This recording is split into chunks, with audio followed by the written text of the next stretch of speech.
शेजारी काळवशा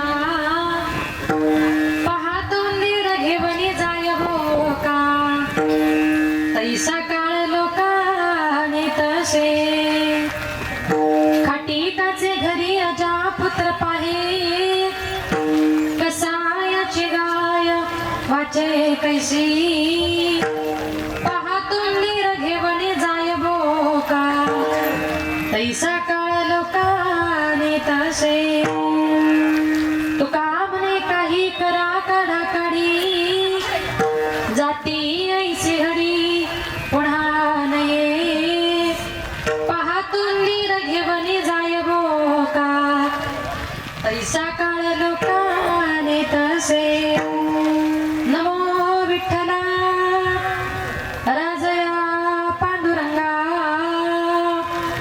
नमो रुक्मिणी मावली ज्ञानगंगा नमो पुंडलिका नमो चंद्रभागा नमस्कार माझा रुक्मिणी पांडुरंगा पंढरीच्या देवराया पंढरीच्या देवराया पंढरीच्या देवराया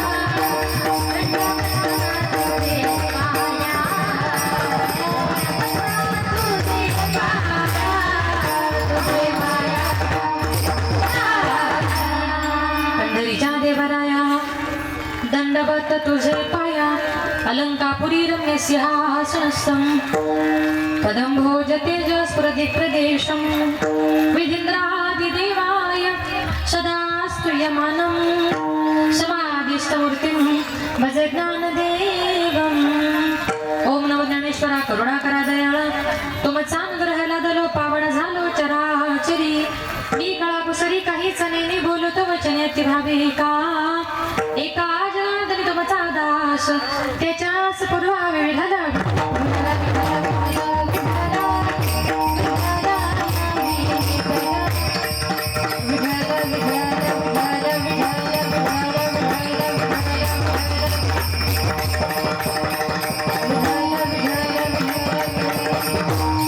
उपजला प्राणी नराहे संसारी बैसला शेजारी काळवशा अभंगाला सुरुवात करण्यापूर्वी थोडासा परिहार द्यायचा होता असा आज या ठिकाणी कैलासी सौभाग्यवती अंजनाबाई तुळशीराम खामकर यांना आपल्यातून जाऊन आज 1 वर्ष पूर्ण झालेलं आहे त्यांच्या प्रथम पुण्यस्मरणाच्या निमित्ताने आज या ठिकाणी जी काही कीर्तनरूपी सेवा आयोजित केली त्यांच्या पश्चामध्ये त्यांचे पती आदरणीय श्री तुळशीराम बाबा श्रीपती खामकर त्यांची मुलं आहेत लक्ष्मण रामदास भाऊ तुळशीराम खामकर आणि लक्ष्मण भाऊ तुळशीराम खामकर त्यांच्या मुली आहेत सौ कमलताई प्रकाश शिंदे सौताई संपत शिंदे त्यांचे पुतणे जाव संपूर्ण त्यांचा हा परिवार आणि संपूर्ण परिवारातून एक आई आज या जगातून या विश्वातून निघून गेलेली आहे त्या मातेला भावपूर्ण आदरांजली श्रद्धांजली अर्पण करण्याकरता हा कीर्तनाचा कार्यक्रम या ठिकाणी आयोजित केला माझे गुरुवर्य आदरणीय हरिभक्त परायण विठ्ठल महाराज वागचौर यांच्या गुरुकृपेने माझे वडील कैलासवासी भणदास महाराज गजी यांच्या पवित्र स्मृतीला अभिवादन करून संत मंडळी वारकरी मंडळी महाराज मंडळी बसलेली तुम्ही सर्व श्रोते मंडळी सर्वांच्या चरणी एकदा नतमस्तक होऊन माझ्या कीर्तनाला सुरुवात करते मस्तक हे पायावरी वारकरी पाया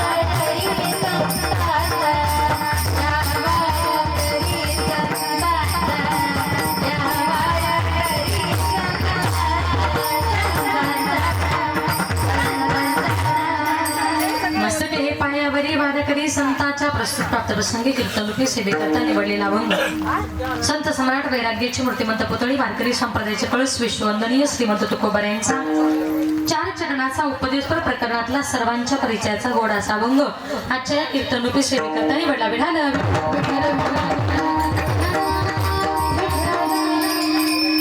या अभंगाद्वारे जगद्गुरु तुकोबाराय म्हणतात, ज्याचा जन्म होतो त्याला प्रत्येकाला मृत्यू हा निश्चित असतो. कारण काळ कुणाच्या आयुष्याचे वर्ष नाही, महिने नाही, दिवस नाही, तास नाही, मिनिट नाही, सेकंद नाही, तर तो काळ माणसाचे नेहमी श्वास मोजत असतो. तुकोबार एक दृष्टांत देऊन सांगतात की ज्याप्रमाणे उंदराच्या शिकारी करता एखादा बोका जसा टपून बसलेला असतो आणि योग्य संधी सापडली का तो त्या उंदरावर झडप घालतो. पाहतो उंदीर घेऊन जाय बोका तैसा काळा लोकांनी, तसा तो काळ तुम्हाला मला प्रत्येकाला घेऊन जाणार आहे. त्याच्या पुढे जाऊन तुकोबार अजून एक दृष्टांत देतात की ज्याप्रमाणे एखाद्या खाटकाच्या घरी असलेलं बोकड किंवा कसायाच्या घरी दावणीला बनलेली गाय, कसाई अगर खाटीक त्यांना कधी सोडणार नाही, तद्वत यमही जीवाला कधी सोडणार नाही. खाटिकाचे घरी अजा पुत्र पाहे, कसायाची गाय वाचे तैशी. शेवटी तुकोबार म्हणतात, जीवनातली गेलेली वेळ, गेलेली घडी, गेलेला क्षण परत कधी येणार नाही. म्हणून जोपर्यंत जिवंत आहे तोपर्यंत फक्त ईश्वराचं चिंतन करा. विठाल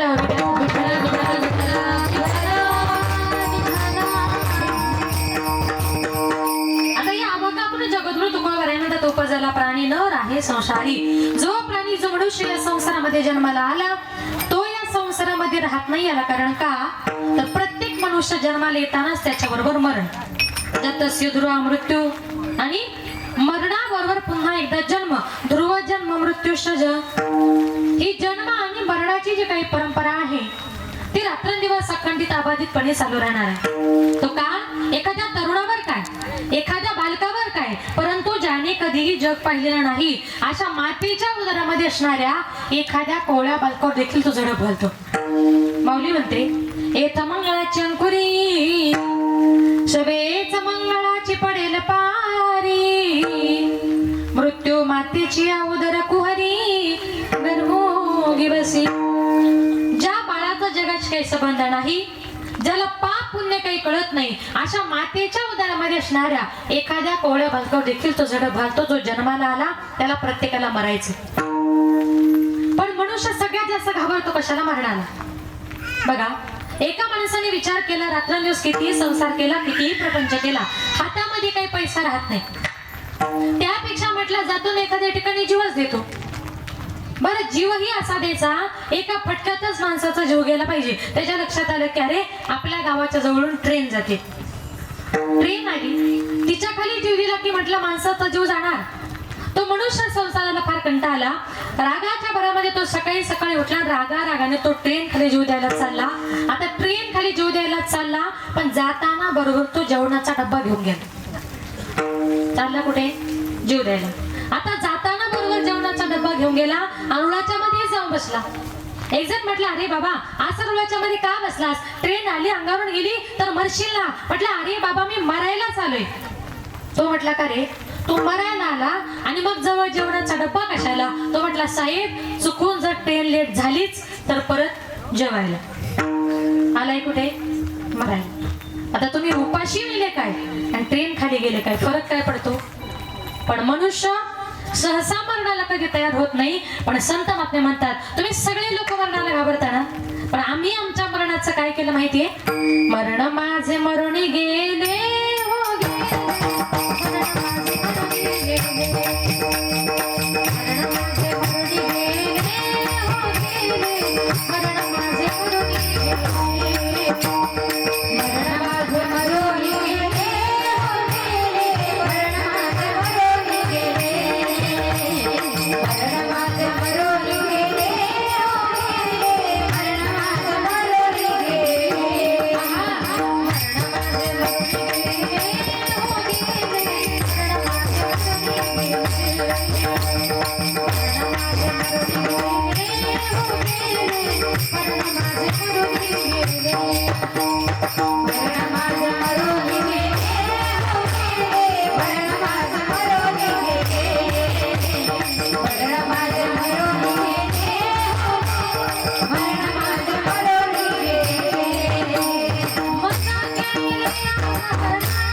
I'm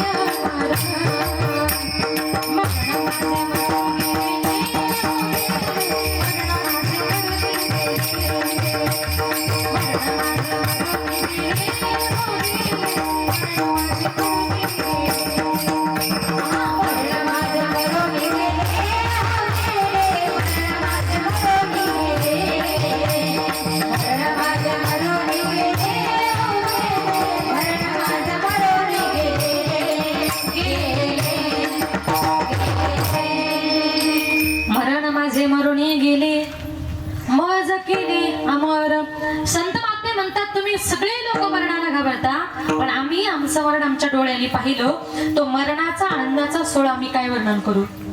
संत महात्म्यांनी दुःखी मरणाचं रूपांतर सुखामध्ये केलं, पण या उलट आपण मरणाला फार घाबरतो. या जगामध्ये आपण सगळ्या गोष्टी चुकवू शकतो, पण मरण नावाची गोष्ट माणसाला चुकवता येत नाही.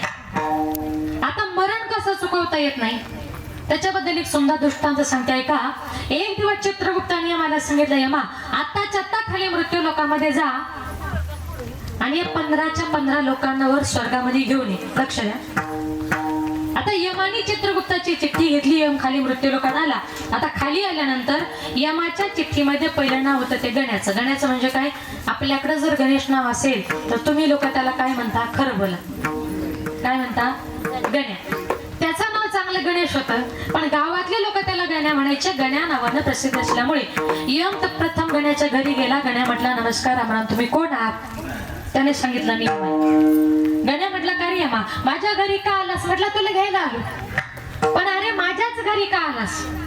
त्याने ती यादी दाखवली. हे बघ, चित्रगुप्तानं मला तुमच्या गावातल्या 15 लोकांची यादी दिली आणि यादीमध्ये पहिल्या नंबरला नाव तुझं आहे, म्हणून मी प्रथम तुझ्या घरी आलो. आता गण्याने विचार केला का गावातल्या लोकांना 2-4 दिवसात न्यायचे, पण पहिला नंबर तर माझाच आहे. मग आपणही आपलं जरा 2-4 दिवस मरण पुढे ढकलावं, आवडीचे पदार्थ खाऊन पिऊन घ्यावे, मग मरावं. गण्या हुशार होता. गण्या म्हटला, यमा तू स्वतःहून माझ्या घरी आलास ना. आता दुपारचा 1 वाजला, मला फार भूक लागली, तुलाही भूक लागली असेल. मी माझ्या बायकोला मस्तपैकी 5 पकवानाचं भोजन बनवायला सांगतो आणि एकदा का जेवण झालं का तू मला घेऊन जा. ये म्हटलं, ठीक आहे. आता गण्याच्या बायकोने 5 पकवानाचं भोजन बनवलं, स्वयंपाक तयार झाला, ताटा वाढण्यात आली. गण्याच्या बायकोने आवाज दिला, हो जेवण तयार आहे. गण्या लगेच किचन मध्ये गेला आणि गण्याने काय केलं, यमाच्या जेवणाच्या ताटामध्ये गुंगीचं औषध टाकलं. कशाचं, महिला मंडळ, खरा यम नाही हा दृष्टांतातला यम, एखाद्या पाहुण्यालाच मारायला यम म्हणून. गुंगीचं औषध टाकलं, ताटा वाढण्यात आली. गण्या आणि यम दोघं जण जेवण करायला बसले. आता यमाच्या जेवणामध्ये गुंगीचं औषध असल्यामुळे जेवल्या बरोबर यमाला गुंगी आली, जेवल्या जागीच यम झोपला. आता त्याला वाटलं हा 2-3 तास तरी काय उठणार नाही, आपल्याला आपलं मरण पुढे ढकलायचं आहे. आता हीच वेळ योग्य आहे, म्हणून गण्याने काय केलं, यमाच्या खिशातली चिठ्ठी गुपचूप काढली आणि त्या चिठ्ठीमध्ये 1 नंबरला जे गण्या होतं ना, त्या गण्या नावाची खाडाखोड केली आणि 15 नंबरला नाव लिहिलं गण्या. काय केलं, 1 नंबरचं नाव खोडलं, शेवटी नाव लिहिलं गण्या, कारण त्याला वाटलं यम मला सगळ्यांच्या शेवटी घेऊन जाईल. आता संध्याकाळी यमाची गुंगी उतरली. यम उठला. यम म्हटला, गण्या आणि मी तुझ्यावर फार खुश आहे. गण्या म्हटला, का रे यमा एवढा खुश कशाला झालास. यम म्हटला, हे बघ गण्या, अरे मृत्यू लोकात अनेक वेळा आलो, अनेक लोकांच्या घरी गेलो, पण अजूनपर्यंत मला साधा कोणी चहा नाही पाजला रे, दुधाचा काही कोरा सुद्धा नाही. पण तू इतका चांगला, तू मला 5 पकवानाचं भोजन दिलं, वरून 2-3 तास आराम काय, इतकं सुंदर भोजन काय, म्हणून गण्या मी तुझ्यावर एवढा खुश आहे, एवढा खुश आहे. आणि मी तुझ्यावर खुश होऊन असं ठरवलंय गण्या, मी असं करतो, तुला नेण्याऐवजी यादीत ज्याचं शेवटी नाव आहे ना त्यालाच मी घेऊन जातो. शेवटी नाव कोणाचं होतं, लिहिलं कोणी, गण्याने. का तर तुम्ही सगळ्या गोष्टी चुकू शकता, पण मरण ज्या ठिकाणी ठरलंय, ज्या वेळेला ठरलंय, मरणाची वेळ चुकवता येत नाही. माझे नाथ बाबा म्हणतात, घडोघडी काळ वाट या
याचे पाहे अजून किती आहे अवकाश.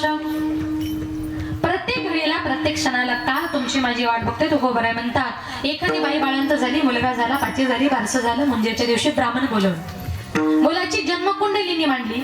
ब्राह्मण काय सांगणार, तुमचा मुलगा डॉक्टर होणार, इंजिनियर होणार, बंगला बांधणार, गाडी घेणार, कोटी रुपये कमवणार आणि सगळं ऐकून त्या मुलाच्या आई बापाला अगदी आनंदाच्या आपल्या फुटतात. पण तुकोबारीने सांगितलंय अशा ज्योतिषाला आम्ही खरा ज्योतिष बनणार नाही. मग आम्ही खरा ज्योतिष कोणाला म्हणू, जो सांगेल का तुमचा मुलगा ह्या दिवशी जन्माला आला पण ह्याच तारखेला मरणार आहे. याला कारण का, जो जन्माला आला त्याला प्रत्येकाला मरावं लागतं. अभंगाचे प्रथम चरण. उपजला प्राणी नर हे संसारी, उपजला प्राणी नर हे संसारी, उपजला प्राणी नर हे संसारी,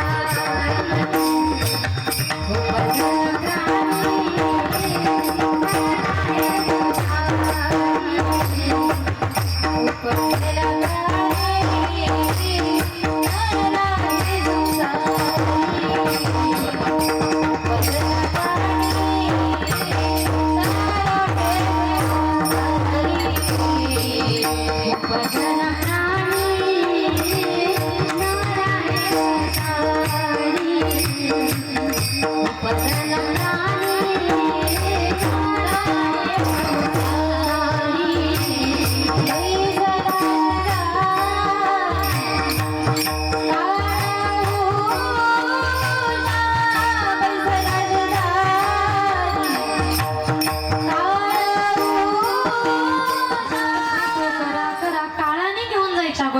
आपल्याला संतांची सुरुवात करायची, देवाचं भजन पूजन चिंतन करायचंय. कारण का, तर मनुष्याच्या जीवनामध्ये कर्म नावाची गोष्ट ही बंधनकारक आहे. कर्म देवाला चुकलं नाही, देवाच्या बापाला सुद्धा चुकलं नाही. ते संत आत्मे म्हणतात कर्म देता झाले, प्रयत्न करता काही न चाले. चौघे पुत्र दशरथा, मृत्यू समय एकही नव्हता. दशरथ राजाच्या पोटी 4 देव जन्माला आले, राम, लक्ष्मण, भरत, शत्रुघ्न. पण मरते समयी बापाला पाणी पाजायला त्याचा एकही मुलगा शिल्लक राहिला नव्हता. का, तर त्याचं कर्म. त्याचं कर्म कुठलं तर आहे का, एक दिवस दशरथ राजा जंगलामध्ये शिकारीला गेलेला असताना दुपारची वेळ झाली, पोटामध्ये अन्न पाण्याचा कण नव्हता. दशरथ राजा कंटाळला. त्याच्या लक्षात आलं समोर पाण्याचा तलाव आहे. दुपारच्या वेळेला कुणीतरी प्राणी तिथे पाणी पिण्याकरता येणार आणि पाण्याचा आवाज झाला तर त्या दिशेने आपण बाण मारायचा म्हणून दशरथ राजा धनुष्यावर बाण लावून बसलेला असताना त्याच वेळेला श्रावण बाळ आपल्या आंधळ्या माईबापाला घेऊन काशी यात्रेला चालला होता. उन्हाळ्याचे दिवस होते. आई बापाने सांगितलं, बाळा अरे खूप तहान लागली, जंगलातून कुठून तरी पिण्याकरता पाणी घेऊन ये. म्हणून श्रावण बाळाने आपल्या आंधळ्या मायबापाची कावड एका झाडाखाली ठेवली आणि तो पाणी आणण्याकरता गेला. त्याने लांबूनच कमंडलू पाण्यामध्ये बुडवला. पाण्याचा बुडबुडाचा आवाज झाला. दशरथाला वाटलं नक्कीच कोणीतरी प्राणी पाणी पिण्याकरता आला. दशरथ राजाने पुढचा मागचा विचार न करता बाण मारला आणि तोच बाण श्रावण बाळाच्या छातीमध्ये जाऊन लागला. आई बापाला तहान लागली, बाळ गेला पाण्याला. आई बापाला तहान लागली, बाळ गेला पाण्याला. दशरथाने बाण मारिला श्रावण बाळाला, दशरथाने बाण मारिला श्रावण बाळाला. तहान लागली म्हणून पाणी आणण्याकरता गेला. दशरथ राजानं बाण मारला, तो श्रावण बाळाच्या छातीमध्ये जाऊन लागला. श्रावण बाळ विव्हळला, खाली पडला. सर आला तो धावून आला काळ, विव्हळला श्रावण बाळ.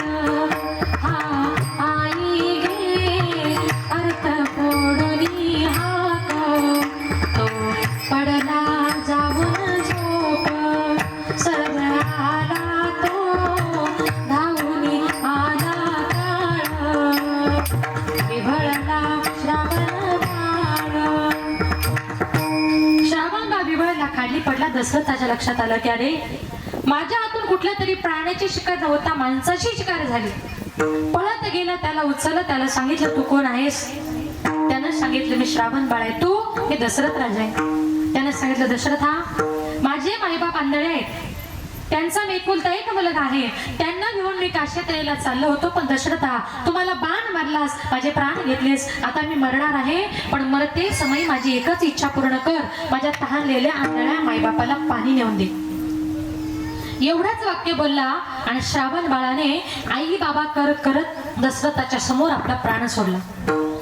श्रावण बाळाचा प्राण गेल्यानंतर दशरथ राजाने तो पाण्याचा कमंडलू भरला. श्रावण बाळाच्या आई बापाकडे गेला, त्यांनी हलकेच अंदाज घेतला, समोरून कोणीतरी येते. सांगितलं बाळा, अरे 2-3 तासापासून आम्ही तुझी वाट बघतोय रे, आमचे प्राण तांगणीने व्याकुळ झाले. बाळा तुला आमचा राग आला का? आमच्यावर रागव, काहीतरी बोल, पण आमच्या समोर असा गप्प उभा राहू नको. आणि तेव्हा श्रावण बाळ म्हणतोय आई बाबा, दशरथ राजा म्हणतोय आई बाबा मी श्रावण बाळ नाही, मी दशरथ राजा आहे.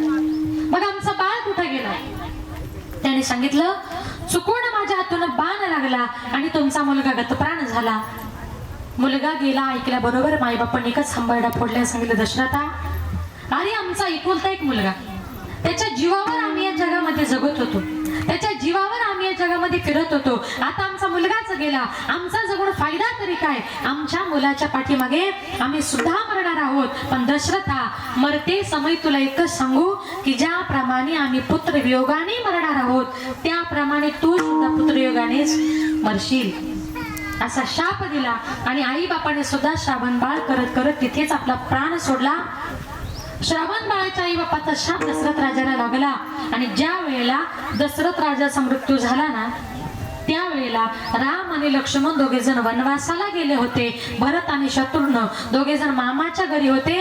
बाप पाणी करत होता. एका सुमंत प्रधानानं पाणी पाजलं, पण शेवटचं पाणी पाजायला 4 मुलांपैकी एकही मुलगा शिल्लक राहिला नव्हता. का?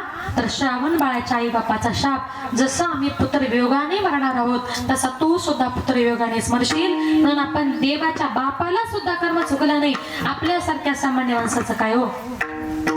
कर्मे श्रीराम वनवासा गेला, कर्मे श्रीराम वनवास गेला, कर्मे दशरथ वियोगी मेला, कर्मे दशरथ वियोगी मेला, कर्मे रावण क्षय पावला, कर्मे रावण क्षय पावला, योग घडवला सीता देवी, परदेशी गवारा सावला,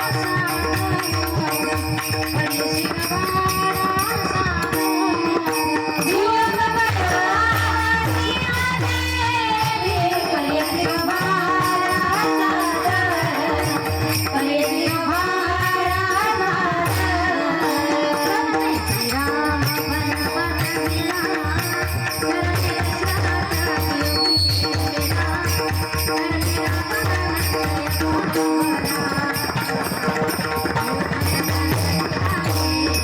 श्रीराम वनवास गेला, कर्मे दशरथ वियोगी मेला,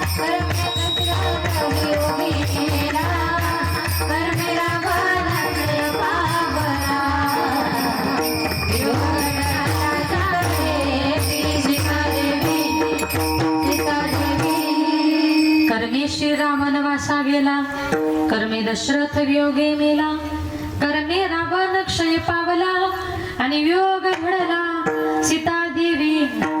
देवाला कर्म चुकलं नाही, देवाच्या बापालाही कर्म चुकलं नाही, देवाला आपल्या बायकोचंही कर्म चुकवता आलं नाही. आपण तर सर्वसामान्य माणसं आहोत, ज्याप्रमाणे आपण कर्म केले त्याप्रमाणे आपलं कर्म हे आपल्यालाच भोगायचे. जीवन जगत असताना अजिबात कोणाला दोष द्यायचा नाही. भगवान परमात्म्याने सुंदर असा नरदेह दिलाय, कशा करता? त्याचं भजन पूजन करण्याकरता, संसार करण्याकरता नाही. देवे दिला देह भजना, भोजना नाही बरं, भजना. भजना गोमटा तो या झाला फाटा, बालिकेचा या देहाने परमेश्वराचं भजन पूजन चिंतन जर केलं तर कुठल्याही प्रकारच्या रोगाची बाधा या देहाला होत नाही. आपण मनुष्य जन्मामध्ये आलात, प्राणी दुःख व्यक्त करू शकतात, आनंद व्यक्त करण्याची कला, हसण्याची कला ही फक्त माणसाजवळ आहे. पण कुठे हसावं, कसं हसावं याला फार मर्यादा आहेत.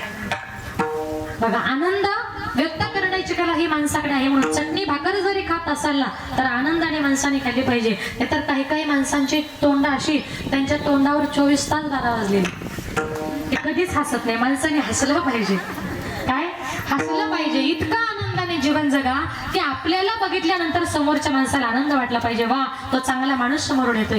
कितीही दुःख आपल्या जीवनात असू द्या, पण समोरच्याला आनंद वाटला पाहिजे असं जीवन माणसाने जगा. का तर मनुष्य जन्म पुन्हा पुन्हा नाही. पुनर्वित्तम पुनर्मित्रम पुनर्भार्या पुनर्मही एतत सर्व पुनर्लभ्य न शरीर पुनः पुनः. हे शरीर नावाची गोष्ट परत परत मिळणार नाही. आनंद व्यक्त करायला शिका. म्हणून संसार हा दोघा नवरा बायकोचा असतो. संसारातून पत्नी जरी निघून गेली तरी त्या पुरुषाचा संसार अर्धवट राहतो, आणि संसारातून पती जरी निघून गेला तर त्या स्त्रीचा संसार अर्धवट राहतो. म्हणून कोणीही एकानं म्हणायचं नाही का मी म्हणून संसार चाललाय. बायकांना फार सवय असते, मी म्हणून आहे हे तरी असं मेल्याचं काय, पटकन असं म्हणतात. नाही, संसार हा दोघांचा असतो आणि दोघांनी मिळून तो करायचा आहे, तो आनंदाने करायचा आहे. अरे जगाच्या बापानं सुद्धा एकट्याने संसार केला नाही, आपण करू शकतो. जगाचा बाप सुद्धा रुक्मिणी मातेला म्हणतोय, रुक्मिणी तुझ्या विना वैकुंठाचा कारभार चालना, एकल्या विठुरायाला हो संसार पेलना. तुझ्या विना वैकुंठाचा कारभार चालना, एकल्या विठुरायाला हो संसार पेलना. तू सकलांची आई, 7 जन्माची पुण्याई, घेई पदरात मावळी छाया घराबाई. तुझी भोरावी लहान, तिने नुकी तुला मान, देई वरदान हो तुझ्या पालकीचे होई. रखुमाई रखुमाई रखुमाई रखुमाई रखुमाई रखुमाई रखुमाई रखुमाई. तुझ्या विना वैकुंठाचा कारभार चालना, एकल्या विठुरायाला हो संसार पेलना.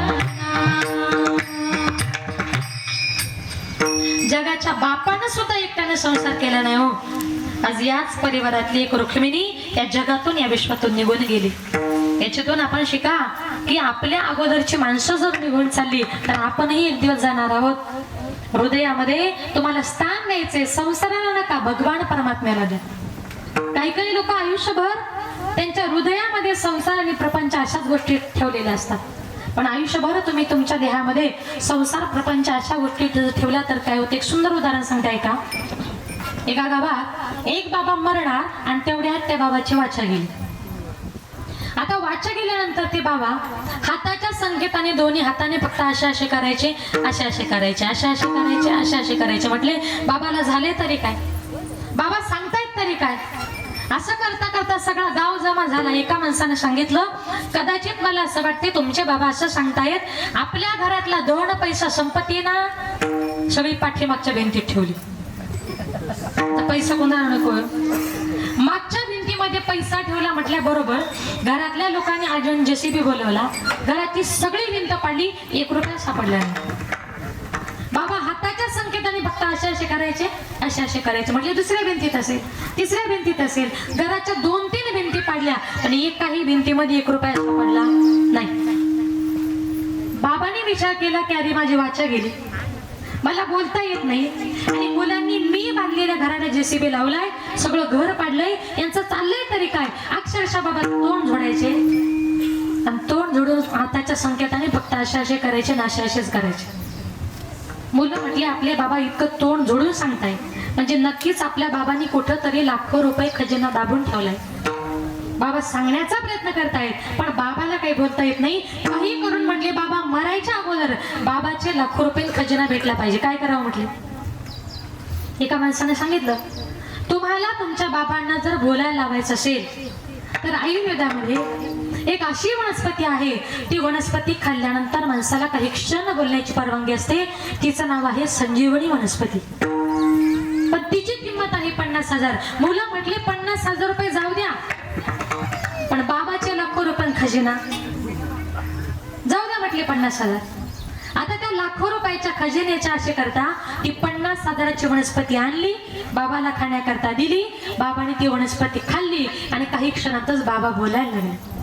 मुलं म्हटले बाबा अहो तुम्ही सकाळपासून हाताच्या संकेताने फक्त असं करताय बाबा, तुमची वाचा गेली. तुमच्या हाताच्या संकेतावरून आम्ही पार आपल्या घराचं पटांगण केलं. 50,000ची संजीवनी वनस्पती आणली बाबा. आता तरी लवकर सांगा 2 पैसा संपत्ती कुठे ठेवली आणि तुम्हाला नेमकी काय सांगायचंय.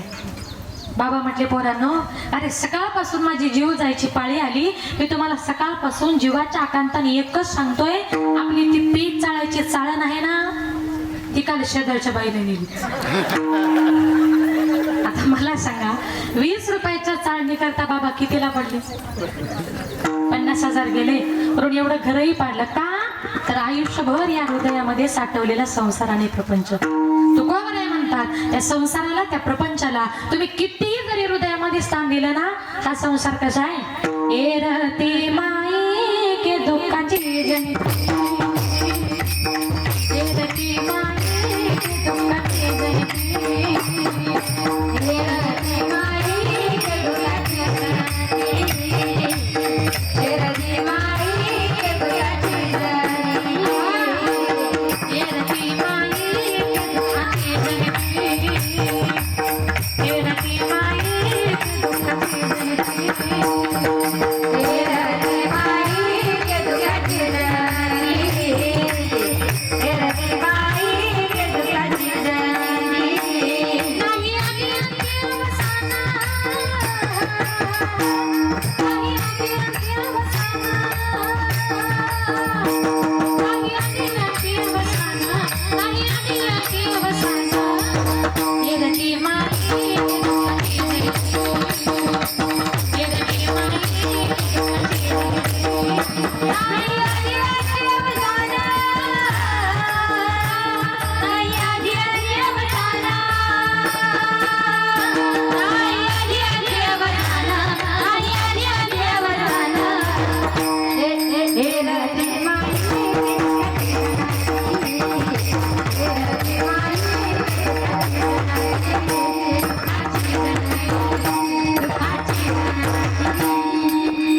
एरती माई की दुःखाची जनिती, नाही अदियंती अवसान. तुकोबराय म्हणतात, ज्या संसारावर आपण प्रेम करतोय ना, हा संसार आपल्या जन्माच्या अगोदरही आपल्या बरोबर नव्हता आणि आपण मेल्यानंतर सुद्धा तो आपल्या बरोबर येणार नाही.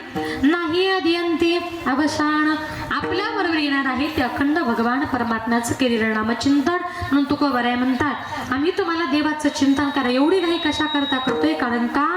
तर तो यम, तो तुमच्या माझ्या प्रत्येकावर एखाद्या भोक्यासारखा टपून बसलाय. अभंगाचे दुसरे चरण. पाहतो दिरा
घेऊन जाणार आहे.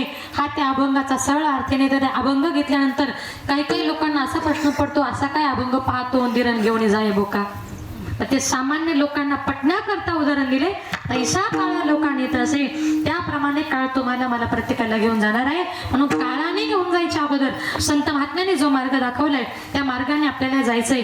काही काही लोकांना जीवनामध्ये कधीच कोणाचं ऐकत नाही. बघा एक दिवस एक बाई ब्राह्मणाकडे गेली, ब्राह्मणाला सांगितलं, ब्राह्मण दादा मला जरा सत्यनारायणाची पूजा करायची, काय काय लागेल? आता ब्राह्मणाने तिला सगळी यादी तयार करून दिली. जाताना सांगितलं, बाई सत्यनारायणाची पूजा करायची म्हटल्यानंतर लक्ष्मी नारायणाचा जोडा असावा लागतो. तिने सांगितलं, माझे पती तर परदेशात राहतात. ब्राह्मणाने सांगितलं, बाई तुम्हाला पूजा करता येणार नाही, दुसरी जोडी बसवा. ती म्हटली, असं कसं? खर्च मी करणार, म्हणजे पूजा मलाच करायची. ब्राह्मण म्हटले, बाई तुमचे पती नाही, तुम्ही पूजा करू शकत नाही. ती बाई जरा पुढची हुशार होती. पुढची हुशार कळता ना, त्या पुढच्या हुशार बायका गावात कोणाचं ऐकत नाही. ती म्हटली, पुरुष लोक एखाद्या पूजेला जर बसले आणि तिथे जर त्यांची बायको हजर नसेल तर खिशामध्ये बायको म्हणून काय घेऊन बसता हो? किती जोरात सुपारी म्हटली बघा सगळे. ती म्हटली, पुरुष लोक जर पूजेला बायको म्हणून सुपारी घेऊन बसतात तर आमच्याकरता नवरा म्हणून काय ऑप्शन? ब्राह्मणाने सांगितलं, बाई अजून तर शास्त्रात तसं काहीच नाही. ती म्हटली, असं कसं? पुरुषांकरता सुपारी आहे म्हणजे आमच्याकरताही काहीतरी असेलच ना. हवं तर तुम्ही थोडासा शास्त्राचा अभ्यास करा. त्या ब्राह्मणाला राग आला, त्यानं पुस्तक घेतलं, 2-4 पानं पलटली, म्हटलं, बाई सापडलं. ती म्हटली, पटकन सांगा. ब्राह्मण म्हटलं, बाई पुरुष लोक जर पूजेला बायको म्हणून सुपारी घेऊन बसतात ना, तर तुम्ही नवरा म्हणून एखादा मोठा बटाटाच घेऊन बसा. जे लोक ऐकत नाही त्यांच्याकरता हा उपाय. संतांनी सांगितलेल्या मार्गाने जा, संतांनी सांगितलेल्या वाटेने जाण्याचा प्रयत्न करा. काही काही लोक संतांनी सांगितलेल्या मार्गाचं अजिबात आचरण करत नाही. म्हणजे तुकडोजी महाराज म्हणतात की इतका सुंदर नरदेह भगवान परमात्माने तुम्हाला मला प्रत्येकाला दिलाय, पण अरे आपण त्या नरदेहाचं काय करून बसतात माहितीये? क्या किया क्या किया क्या किया रे, क्या किया क्या किया क्या किया रे, तूने जीवन गमा दिया क्या किया रे, जिसे पाना था उसको तो खो दिया रे, जिसे पाना था उसको तो खो दिया रे, जिसे पाना था उसको तो खो दिया. क्या किया क्या किया क्या किया रे,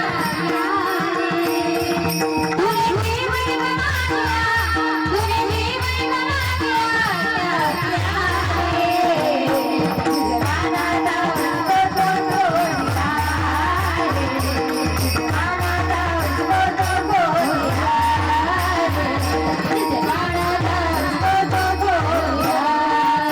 अमृत को छोड़ा पिता ने शराब रे, भगवान के नाम को भूल दिया. अमृत को छोड़ा पिता ने शराब रे, भगवान के नाम को भूल दिया. क्या किया क्या किया क्या किया रे, क्या किया क्या किया क्या किया रे, जिसे पाना था उसको तो खो दिया रे, जिसे पाना था उसको तो खो दिया, पाना था उसको तो खो दिया. क्या किया क्या किया क्या किया क्या किया, पाना था उसको तो खो दिया रे, पाना था उसको तो खो दिया रे, पाना था उसको तो खो दिया.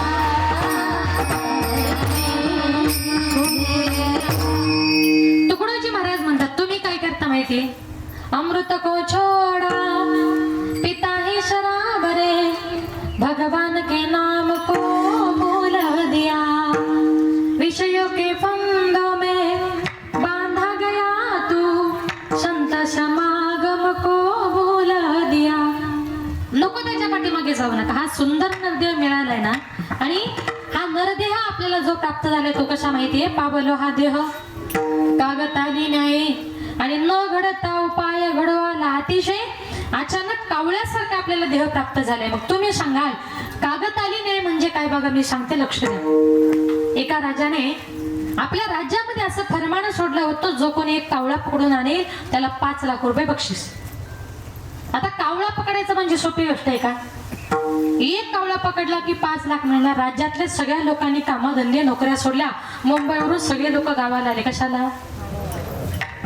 कावळे पकडायला. जसे आज झाले तसे सगळे लोक घरी गावी आले. सगळे कावळ्यांच्या पाठीमागे पळू लागले. कावळ्यांनी विचार केले, या गावातल्या लोकांना झालंय तरी काय. अक्षरशः कावळे घाबरून एक राज्य सोडून दुसऱ्या राज्यात निघून गेले. त्या गावात एक आंधळा मनुष्य राहत होता आणि तो आंधळा मनुष्य एक दिवस रस्त्याने चाललेला असताना त्या आंधळ्याने काय केलं, पटकन असा वर हात करून टाळी वाजवली आणि त्या आंधळ्याच्या टाळीमध्ये कावळा सापडला. जो चांगल्या माणसांनाही सापडला नाही तो आंधळ्याला सापडला. आता त्याच्या लक्षात आलं की अरे राजाने सांगितलंय एक कावळा पकडला का माणसाला 5 लाख मिळतात. लोक किती मूर्ख आहे म्हटला. कावळा पकडायचं सोपी गोष्ट आहे. वरती हात करून टाळी वाजवली का म्हटलं माणसाला कावळा मिळतो. पण एक कावळा पकडला तर 5 लाख मिळतील. दुसरा जर पकडला ना तर किती मिळतील. संसारामध्ये आशा नावाची गोष्ट फार वाईट आहे. आता 10 लाखाच्या आशे करता त्यानं काय केलं माहितीये. पहिला जो भेटलेला कावळा होता ना असा बगलेमध्ये घातला आणि पॅक असा दाबून ठेवला. पुढे चालला आणि दुसऱ्या कावळ्याचा आवाज आला बरोबर त्याने वरती हात करून टाळी वाजवली. तो पण पावलो हा देह कागद आली नाही न घडता उपाय. कावळ्यासारखा अचानक प्राप्त झालाय आणि एक दिवस अचानक निघून जाईल. सांगता सुद्धा येणार नाही. पण संत महात्मे म्हणतात की मग हा देह जायच्या अगोदर देह जाईल त्यासी काळोबा खाईल. का म्हणून काळाने येऊन जायच्या अगोदर काय करायचंय. राम राम स्मरामी. सगळ्या काळी आपल्याला देवाचं चिंतन करायचंय. आणि आपण हा जो दुःखरूपी संसार करतोय ना या संसारामध्ये अजिबात सुख नाहीये. हा संसार इतका दुःखाचा आहे सगळ्यांना प्रमाण माहितीये. संसार दुःख मूळ आणि सगळ्या महाराष्ट्रात त्या अभंगाला एकच चाल. मुंबई पासून ते शेवटपर्यंत एकच चाल. तो मूळ शब्दांची चाल सगळ्यांची सारखीच. कसं म्हणतात माहितीये. संसार दुःख मूळ. त्या मूळ अळलं की त्या आलाप मारतो तितका तो दुःखाचा आहे. अशा या दुःखरूपी संसारात आपला जन्म झालाय तरीही आपण त्याच्यामध्ये सुख शोधतोय. संसारामध्ये सुख आहे पण किती माहितीये. सुख पाहता जवा पाडे दुःख पर्वता येवडे. सुख अगदी क्षणिक आहे. क्षणिक सुख माणसाला मिळतं. बघा एखाद्या माणसानं 15-20 लाखाची गाडी घेतली. गाडी घेतल्यापुरता आनंद आहे. सगळ्या गावाला पेढी वाटतो. गाडी घेतली आणि ज्या दिवशी गाडीचा पहिला हप्ता भरायची वेळ येते ना त्या दिवशी म्हणतो नसती घेतली तर बरी झाली असती. कारण का घेण्यापुरता आनंद आहे पण बाकी मात्र पूर्णपणे दुःख आहे. आणि हा संसार दुःखाचं एक सुंदर उदाहरण सांगते ऐका. एक मनुष्य जंगलामध्ये फिरण्याकरता गेले. त्या जंगलामध्ये त्या माणसाची आणि वाघाची नजर झाली. त्या माणसाने आपला जीव वाचवण्याकरता तो मनुष्य असा 120च्या स्पीडला पळू लागला. पाठीमागे बघायचा पुढे पळायचा. वाघ जवळ येत होता. जीव वाचवायचा आहे करायचा तरी काय. तेवढ्यात पळता त्याला एक विहीर दिसली. त्याने विचार केला कदाचित या विहिरीमध्ये उडी मारली तर माझा जीव वाचू शकतो. पण विहिरीमध्ये पाणी किती आहे म्हणून त्याने असं थोडंसं डोकावून बघितलं तर त्या विहिरीमध्ये असा फणा काढलेला मोठा साप होता. आता त्याने विचार केला मी जर या विहिरीमध्ये उडी मारली आणि या सर्पाने मला दंश जर केला तर मी विहिरीतच मरेल. पाठीमागे बघितलं वाघ जवळ आला होता. जीव वाचवायचंय करायचं काय. तेवढ्यात त्या झाडाच्या विहिरीच्या दिशेने एक झाडाची फांदी गेली होती. वाघ जवळ आला त्यानं उडी मारली पटकन फांदीला लटकला आणि म्हटलं बरं झालं वाचलो. आता ऐका ज्या हाताने त्याने ती फांदी पकडली होती ना त्या दोन्ही हाताच्या मध्ये होतं आग्यामोळ. आता याने फांदी पकडल्याबरोबर ती फांदी हल्ली आणि आग्या मुळाच्या सगळ्या माशा उठल्या आणि याच्या अंगावर येऊन बसल्या. आता मला सांगा आग्या मुळाच्या माशा याच्या अंगावर बसल्यानंतर त्याला किती कुतूहल झाले असतील. किती दुःख त्याच्या जीवनामध्ये होतं. पाठीमागे लागला होता वाघोबा खाली होता नागोबा. आग्या मुळाच्या माशा सगळ्या अंगाला चावा घेत होत्या. करावं तरी काय असं थोडंसं वरती बघितलं आणि तेवढ्यात मध माशाच्या पोळ्यामधलं एक थेंब मध त्याच्या ओठावर पडलं. असं चटकन जिभेनं चाटलं. म्हटलं वा मध किती गोड लागतंय. आता मला सांगा त्याला मध खरंच गोड लागलं असेल का. हे त्याचं नाही हे इथं बसलेल्या तुमचं माझं सर्वांचं उदाहरण आहे. आपली परिस्थिती आम्ही त्याच्यासारखी.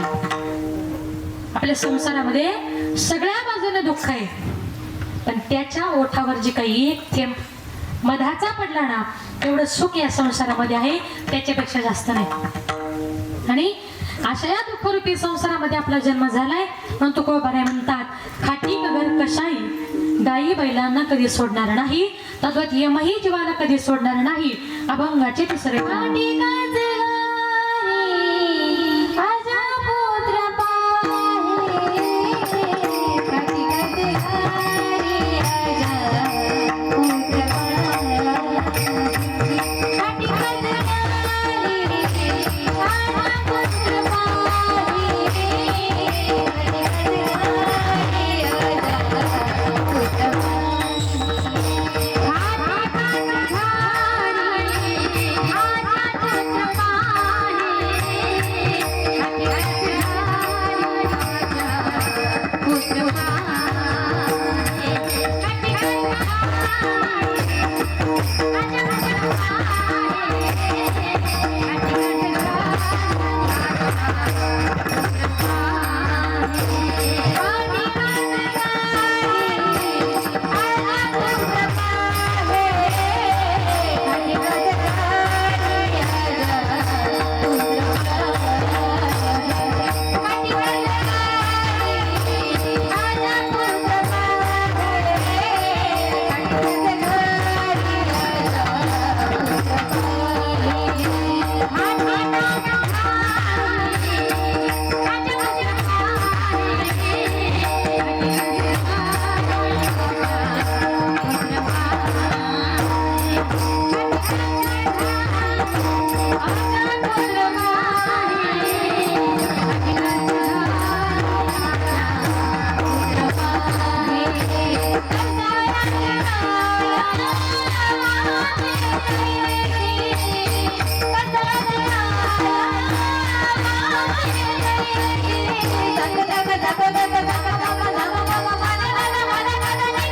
काच घारी आजा पुत्र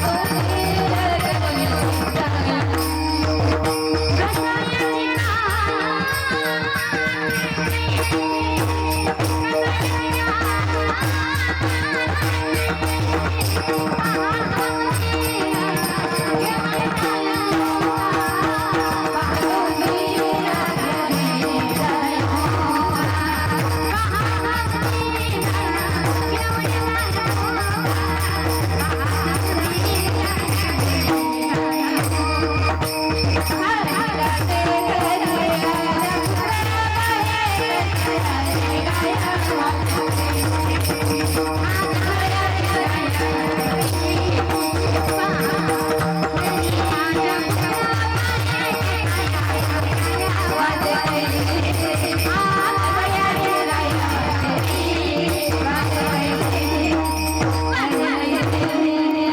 खाटी काच घारी आजा पुत्र पाहे, खाटी काच घारी आजा पुत्र घडिया पुत्र पाहे कसा याची गाय वाचे कैसी. तुकोबाराय म्हणतात का एखाद्या खाटकाच्या घरी असलेला बोकड किंवा कसायाच्या घरी दावणीला बांधलेली गाय कसाया घर खाटीक त्यांना कधी सोडणार नाही, तद्वत यमही जीवाला कधी सोडणार नाही. नाही त्या यमासी करुणा जैसी उडाळा सापडे दण्या, दडवंत वा दयावंत व्याघ्र वा कृपावंत अग्निवाण शीतलत्व. हे दुर्लभ जे दातारे या सगळ्या गोष्टी जशा दुर्लभ आहे तसा यमही तुम्हाला मला कधी सोडणार नाही. मग माझे कबीर महाराज म्हणतात, कल करे सो आज करो, आज करे सो अभी करो.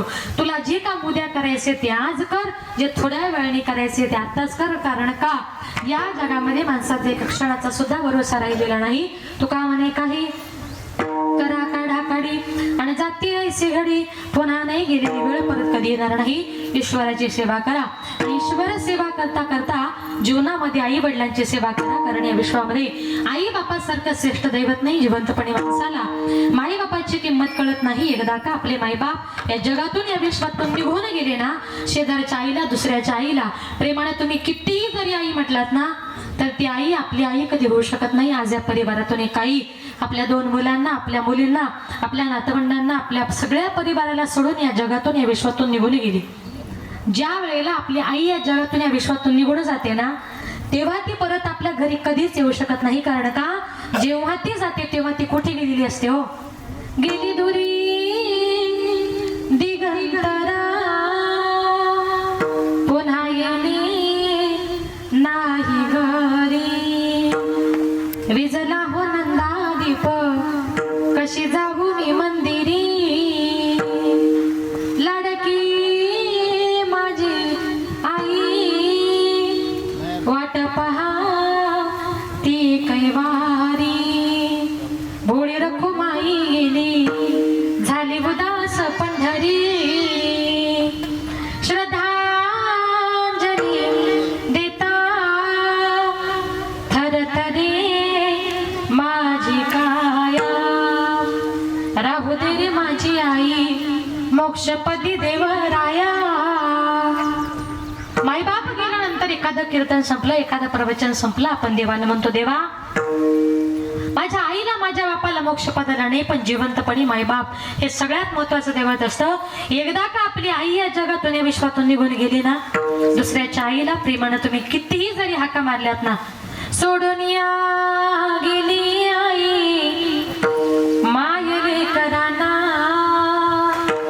सोडून या गेली आई मायरे कराना. आई आई आई हाका मारू मी कुणाला.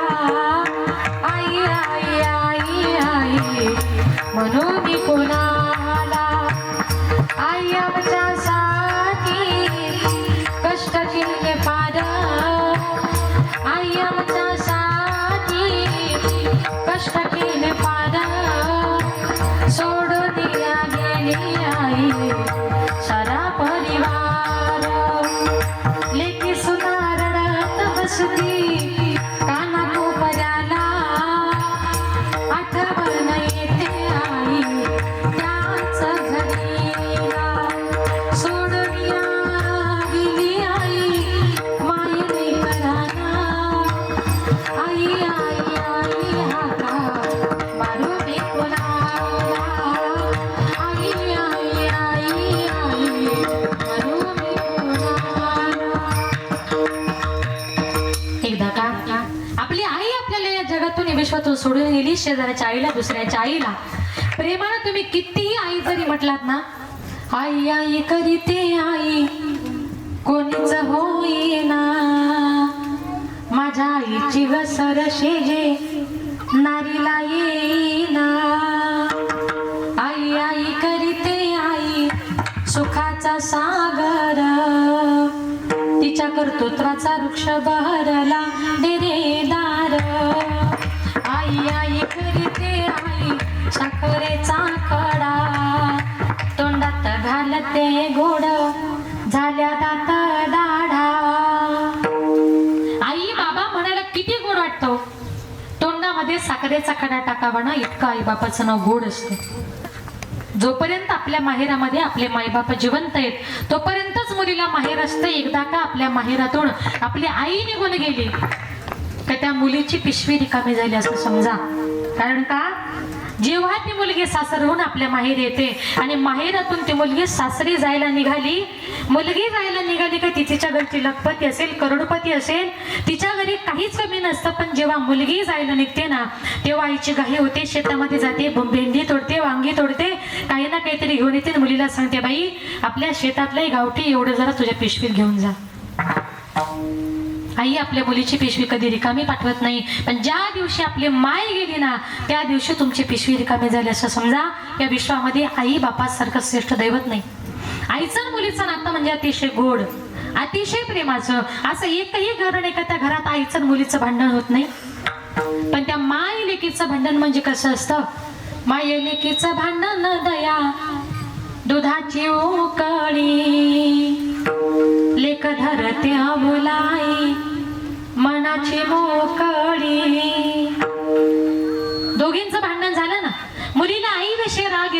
बाळाच्या मनात राग नसतो तर उलट प्रेम असतं. कारण का आई जे शिकवते ते काय असतं? आई शिकविते तुला राग येतो लेकी, पराया माणसाशी बोलू नये काय की. काय म्हणते आई? तुझी मुलीची जात आहे ग, लग्न करून तुला परक्या घरी जायचंय, रस्त्यावर परक्या पुरुषाशी पटकन बोलू नये. अशा प्रकारचे संस्कार आई आपल्या मुलीवर करत असते. मुलींवर संस्कार करता करता आपल्या मुली लहानाच्या मोठ्या कधी होतात हे माय बापाला सुद्धा कळत नाही. आणि एक दिवस अचानक ती मुलगी लग्न करून परघरी निघून जाते. आता मुलगी परघरी गेल्यानंतर त्या घरामध्ये त्या आई बापाला त्या मुलीशिवाय करमत नाही हो. ती आई आपल्या मुलीची आठवण म्हणून घरामध्ये काय करत असते? लेक जाते सासरलाई लग करमेना, सारविल्या भिंतीवर काढल्या ग मैना. लेक जाते सासरला मागे मागे फिरू पाही, बोलती आई माझी लाडाची लेक जाई.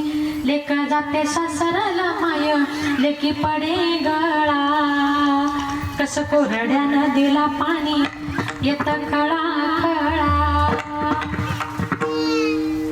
आई बापाचं नाव काढल्यानंतर या कोरड्या नदीला पाणी कुठून येताना हेच कळत. याला म्हणतात आपल्या माय बापावर असणारं प्रेम. इतकं प्रेम आई आपल्या मुलावर करते, आपल्या मुलीवर करते. मुलगी लग्न करून परघरी गेली काय त्या घरात आईला आपल्या मुलीशिवाय करमत नाही. आई रडते आणि सांगते मला माझ्या मुलीची फार आठवण येते. काही करा पण एकदा तरी माझ्या मुलीला परत भेटायला आणावं. ती आई रडते आणि काय म्हणते? माझ्या जीवाच्या लेकीला आज सांगावा पाठवा, माझ्या व्याकुळ जीवाला माझी मानन भेटवा.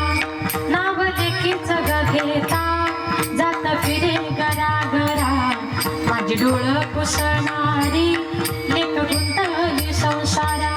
रोज येते सपनात काही बोलत ती नाही, बरच त्याच्या उन्हात माझी सुख येल जाई. करू लेकीच नशीब झालं कपाळ उघड, घरधन्याच्या वाचून कोणी घेईना लुगड, घरधन्याच्या वाचून कोणी घेईना लुगड. अशा प्रकारचे संस्कार आपले मायबाप आपल्या मुलांवर करतात. आणि आपले मायबाप जर आपल्यावर इतकं प्रेम करतात तर आपण का करू नये? आईबाप जेवढे काही कष्ट करतात ते फक्त आपल्या मुलांकरता. मग मायबाप जर मुलांकरता जगतात तर आपणही थोडं आई बापा करता जगा. आज या परिवारातून जी आई या जगातून या विश्वातून निघून गेली ना, त्या आईच्या चेहऱ्यासारखा चेहरा आणि त्या आईच्या मूर्तीसारखी मूर्त या जगामध्ये भगवान परमात्म्याने परत कधीच घडवली नाही. आई तुझ्या मूर्तीवाणी या जगात मूर्ती नाही, आई तुझ्या मूर्तीवाणी या जगात मूर्ती नाही. अनमोल जन्म दिला गाई तुझे उपकार विठ्ठल नाही, अनमोल जन्म दिला गाई तुझे उपकार विठ्ठल. बालपणी मी खेळत खेळत दिसत होत ताना, अमृताहुनी गोड पाजला तो पाना. बालपणी मी खेळत खेळत दिसत होत ताना, अमृताहुनी गोड पाजला तो पाना.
लहानाचा मोठा केलाय. जे मायबाप सगळ्यात महत्वाचं दैवत आहे. एकदा सर्वांनी मोठ्या प्रेमाने भजन करा, टाळी वाजवा आणि मुखाने चिंतन विठोबा